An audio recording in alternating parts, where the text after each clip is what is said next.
Hey there, Bloomers and friends. Rev Kev coming to you from the Bloom office. I am very fortunate to have with me today Bill Wallace, who is Bloom's newly hired administrative assistant.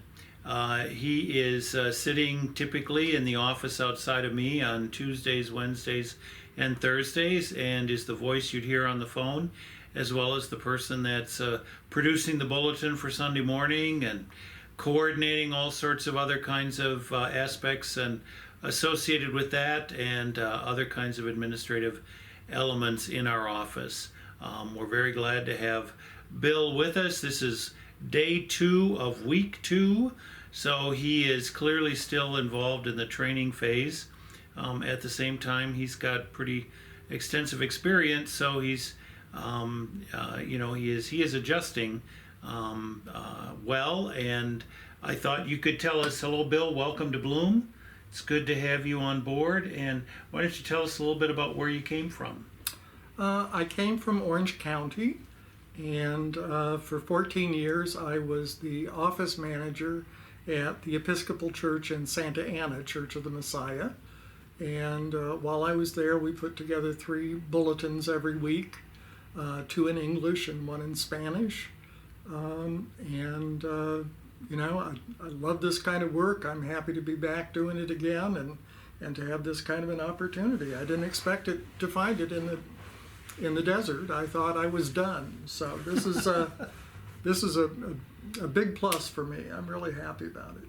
Well, we're happy to have you doing that, and you're by no means done. You're just beginning.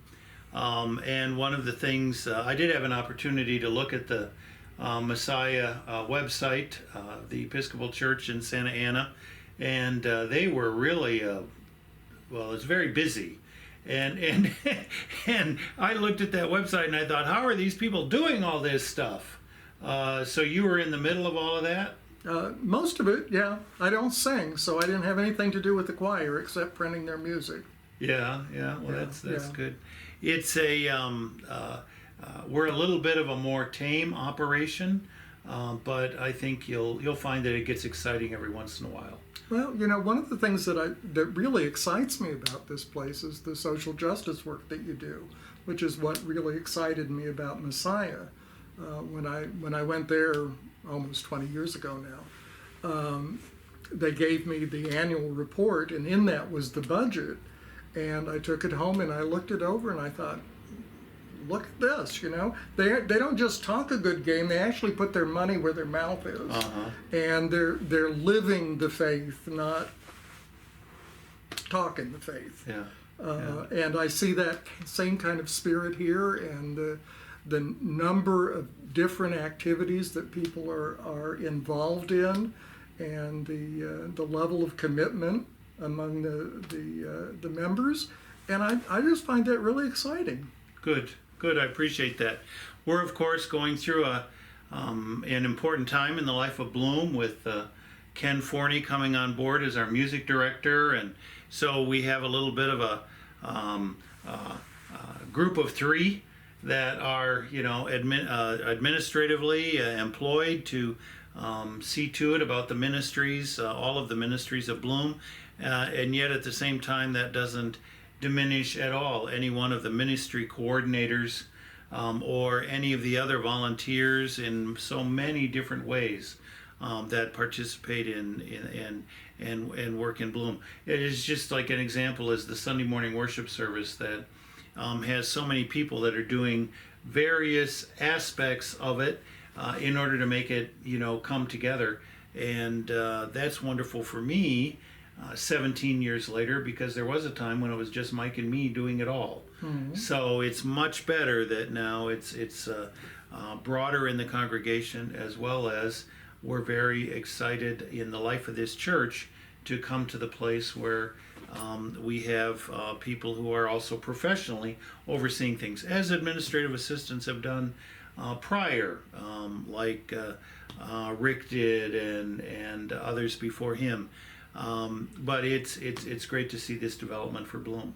So you're not exactly new to the desert. You want to give us a little bit of that background? Yeah, we moved here. Who's we? Oh, my husband, Okay. Larry Metcalf, and I moved here about 5.5 years ago.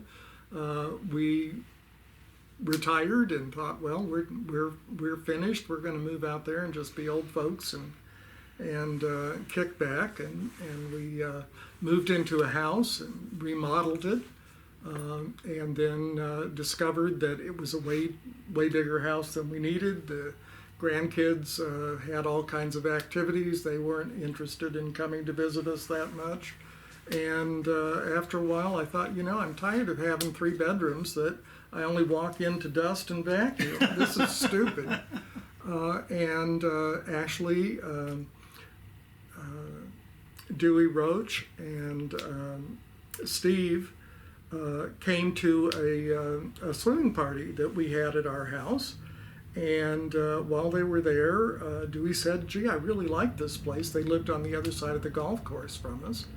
And we had decided to put our place up for sale. And Dewey said, well, it's a shame we can't just trade houses.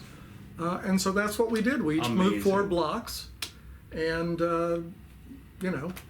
So did you move across the golf course? What we wanted to do was borrow golf carts and just carry, load the beds on the golf carts and just drive them straight across the grass. But that didn't work out. Didn't work out. That didn't work out. Well, that's great. So you were referred to this position when it was announced by Steve, huh? Steve called Steve me Wales, yeah. Said that it was open, and if I was interested, he would give Kevin a call, and he did, and I'm very grateful. Yeah, that's great. And so there's another way in which we as a congregation we're able to step in, and members of the congregation were able to step in and help to fill this transitional need it's very important in the life of our ministries. What is something that you would say you might be, this is putting you on the spot now, looking forward to in the life of the church to come as you get yourself more familiar? I'm looking at trying to find a way eventually to be able to print the music in the bulletin. Okay. If we can pull that off, it saves just juggling books. When I started at Messiah years ago, in addition to the hymnal, we also had the Book of Common Prayer, and both of them are pretty hefty books, and you'd go back and forth between them. That was kind of a hassle. And so you worked in that transition to unify that. Yeah, and it was part of our mission to make the church more accessible to people who didn't grow up in that kind of a tradition where you shuffled books around. Yeah. I think it was helpful. Yeah, absolutely, and that's one of our commitments, is to be trying to be as accessible as we can be. That's one of the reasons, as I've explained, every aspect of our bulletin has a purpose for the way it's done that we're able to do at this time. And we're looking forward to creative ideas like this in figuring out ways we can do things not just better and not just different, but more effectively and more as a service and a better representative of the love that God has for us and that Jesus calls us to give one another. It's a loving thing to try to make it be easy for people to be a part of our Sunday morning worship as well as other aspects of our congregational life. So, folks, feel free to stop by and say hello to Bill and enjoy his personality and hospitality. He's here, as I said, Tuesday, Wednesdays, and Thursdays from 1 to 5. That's the schedule as it is now, continues as it is. And we look forward to continuing to welcome him and support him as he learns the ways of our congregation and helps us grow even more in the future. Hope that you can be with us this Sunday in worship. We are acknowledging our Veterans Sunday as November 11th on Monday is Veterans Day. Sunday the 10th will be our Veterans Sunday. We're looking forward to Ed Spann offering a bit of a message, a veterans moment about his experience and in his life in the military, singing appropriate songs, praying appropriate prayers, and supporting folks. And then on Monday at 3 o'clock, is it, Russ? 3:30 it kicks off. 3:30 it kicks off, so be there by 3. Do you know what number we are yet? 34. Number 34. This is a three-way thing going on here. Number 34 in the lineup. Come and join us. Any veterans in the congregation or people that want to support veterans, or you're married to a veteran, or you know a veteran or something like that. But we're there to basically show Palm Springs' commitment to veterans, as well as our own congregation, with some of our veterans walking along and riding in the golf cart. That's for this Sunday and Monday. And so, of course, on Sunday, if you can't be with us in person, you can watch on Facebook Live at 10 a.m. And you can always, and we sure hope you will, be with us in spirit. And as always, please keep us in your prayers. Until next time, we'll see you later.